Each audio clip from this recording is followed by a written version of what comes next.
नमस्कार दिंडोशीकर, मी ड्रग्स चरस गांजा अफीमच्या विरोधामध्ये आंदोलन करतो। माझा आज अपघात झाला 12:30 वाजता। मी शताब्दी हॉस्पिटलमध्ये गेलो। कुराड पोलीस स्टेशनमध्ये गुन्हा नोंद करण्यासाठी आलो आहे। मला एक स्टेटमेंट दिले, जरा दाखवते पेपर। 4 वाजल्यापासून मी इथे बसून मला ही FIRची कॉपी आहे। ही FIRची कॉपी आहे। कुराड पोलीस स्टेशनमध्ये मी बसलो आहे। मी वरिष्ठ पोलीस निरीक्षक यांच्या कॅबिनच्या बाहेर बसलो आहे आणि गुन्हा नोंद होत नाही आहे। किती निंदनीय गोष्ट आहे की गुन्हा नोंद होत नाही आहे। मला अक्षरशः मला जीव द्यायची पाळी आली आहे। कुराड पोलीस स्टेशन माझं का ऐकत नाही आहे, का माझं ऐकत नाही आहे, का माझ्या तक्रारीवर लक्ष दिलं जात नाही आहे, का कुराड पोलीस माझ्यासोबत असा अन्याय करत आहे। मला कुराड पोलीस स्टेशनकडून अत्यंत दुःख वाटते की माझ्या तक्रारीवर का कारवाई नाही होत आहे। जरा महेंद्र बाजूला व्हा साहेब, माझ्या तक्रारीवर का कारवाई होत नाही साहेब? मी वाईट काम करतो आहे का? बघा ना, याच्यावर सही आहे का? बघा ना तुम्ही, अहो साहेब, कारवाई याच्यावर पेपरवर सही आहे का? स्टेटमेंटवर सही आहे का? मला सांगा ना। हा FIR आहे का? मला ते FIR म्हणतात। मला कोणाची आहे ते बघा ना मॅडम, बघा ना कशी कारवाई करताय साहेब। अहो पण सही न करता माझ्या हातामध्ये पेपर दिला, मला घरी द्यायला सांगताय साहेब।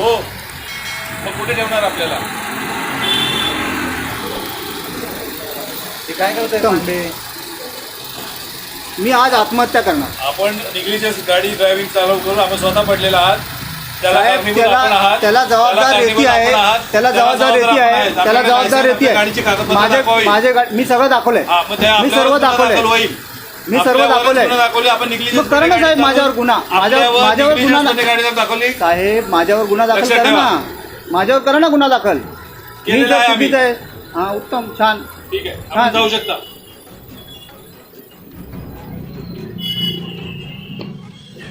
झालं शूटिंग?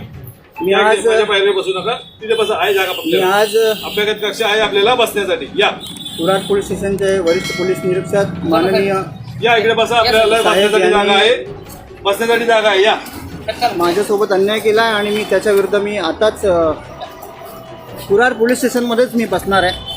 माझ्यासोबत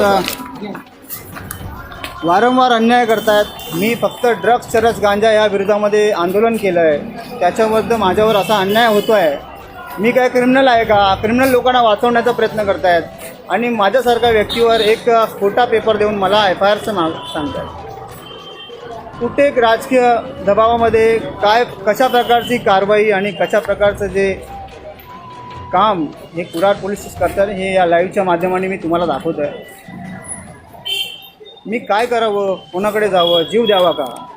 या दिंडोशीच्या नशामुक्ती अभियानामध्ये मी जीव द्यायचा का? काय करावं, मी काय करावं? का माझ्यासोबत अन्याय होतो आहे? वारंवार मला का टार्गेट केलं जात आहे?